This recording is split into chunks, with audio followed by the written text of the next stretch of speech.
চলে এসেছি আজকে আবার একটা নতুন রেসিপি নিয়ে।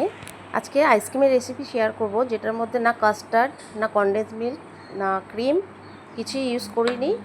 প্রোটিন ভিটামিনে ভরপুর একটা আইসক্রিমের রেসিপি তোমাদের সঙ্গে শেয়ার করব। তো চলো শুরু করি। একটা মিক্সির মধ্যে নিয়ে নেব মাখানা 1 বাটি আর কাজু তার অর্ধেক মানে হাফ বাটি। মাখানা আর কাজুর গুণাগুণ সম্পর্কে তো সবাই জানো, কতটা প্রোটিন ভিটামিন ম্যাগনেসিয়াম রয়েছে এর মধ্যে।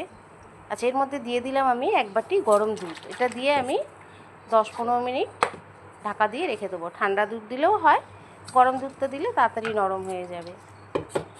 আচ্ছা, 10-15 মিনিট পর আমি এটা খুলে এর মধ্যে দিয়ে দিচ্ছি 3টে এলাচ ফাটিয়ে। তোমরা চাইলে এর মধ্যে গুঁড়ো এলাচও ইউজ করতে পারো। এটা দিয়ে আমি মিক্সিটা একবার ঘুরিয়ে নেব, ব্লেন্ড করে নেবো আর কি। একবার ঘুরিয়ে নিয়েছি মিক্সিটা। এর মধ্যে এবার আমি দিয়ে দেবো চিনি। চিনি আমি দিয়েছি হাফ কাপের থেকেও কম। চিনিটা তোমাদের টেস্ট অনুযায়ী তোমরা দিও। চিনিটা দিয়ে এবার আমি আবার ঘুরিয়ে নেবো, ঘুরিয়ে ভালো করে এটাকে ব্লেন্ড করে নেবো। দেখো একদম ক্রিমি টেক্সচার হয়ে গেছে। এবার এটা আমি রেখে দিচ্ছি সাইডে। নিয়ে নিয়েছি দুধ 1 লিটারের মতন। দুধটা আমার জাল দেওয়াই ছিল। এবার আমি একটা ননস্টিক কড়াই বসিয়ে দিচ্ছি, এর মধ্যে দুধটা আমি দিয়ে দেবো। 1 লিটার দুধ নিয়েছি আমি।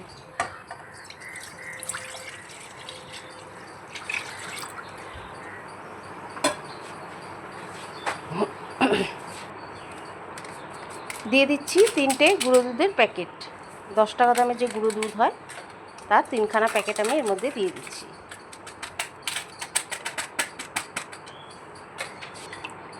ভালো করে নেড়ে নিলাম দুধটা দিয়ে।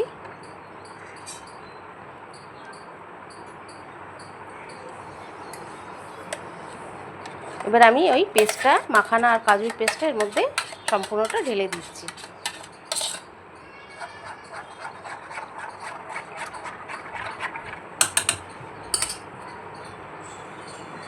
এবার এটা দিয়ে মোটামুটি আমি হাই ফ্লেমে 5 মিনিট এটা জাল দিয়ে নেব।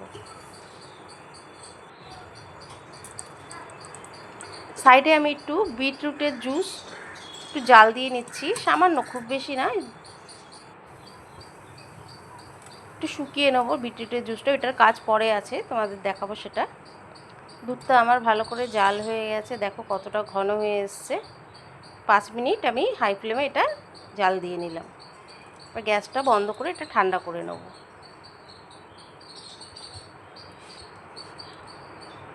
একদম ক্রিমি টেক্সচার চলে এসছে।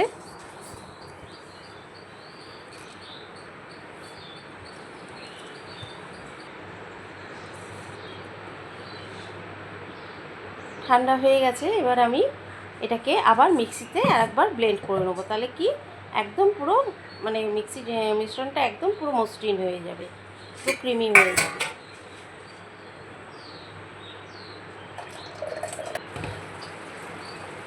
হয়ে গেছে। এবার আমি 2টো গ্লাস নিয়ে নিচ্ছি।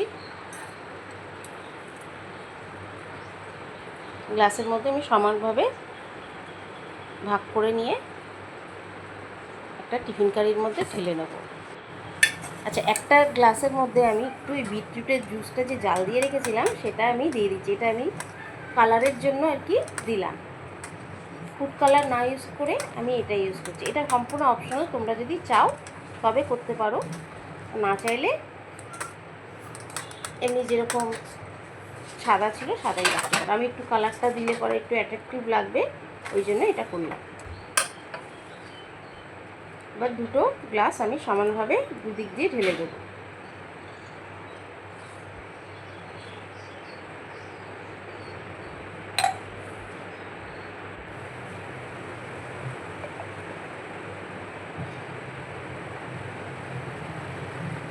ভরে গেছে। এবার টিফিন কারিটা বেশি নাড়াচাড়া না করে এটা আটকে আমি একদম এইভাবেই ভেতরে ঢুকিয়ে দেবো। আর বাকি যেটা বেঁচে গেছে সেটা আমি একটু আইসক্রিমের যে কাপগুলি হয় ওর মধ্যে ঢেলে নিচ্ছি। এটাও আমি একটু ঢাকা দিয়ে ফ্রিজে ঢুকিয়ে রেখে দেবো মোটামুটি 5 থেকে 6 ঘন্টার জন্য।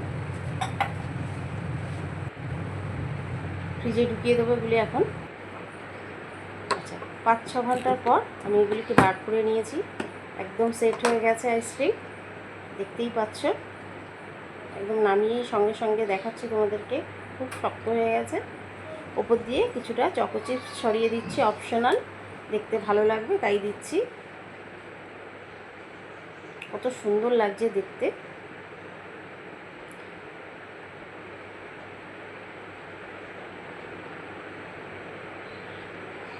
অন্য একটা কাপের মধ্যে তোমাদেরকে বার করে দেখাচ্ছি একটু। বাইরে থেকে না কিনে এরকম ঘরে যদি বানিয়ে দেওয়া যায়, টেস্টে হেলথে সব দিক দিয়েই বেটার হবে। দারুণ ক্রিমি একটা আইসক্রিম, বাচ্চাদের যত খুশি তত খাওয়াতে পারো, কোনো অসুবিধা নেই। প্রোটিন ভিটামিনে ভরপুর আইসক্রিম। এইভাবে ঘরে বানিয়ে রেখে দিতে পারো, দোকান দিয়ে না কিনে ঘরেই তোমরা কিন্তু করে এরকমভাবে খেতে পারো। রেসিপিটা কীরকম লাগলো জানাতে কিন্তু ভুলো না। ভালো লাগলে লাইক, কমেন্ট, শেয়ার আর সাবস্ক্রাইব করে দিও। Thank you.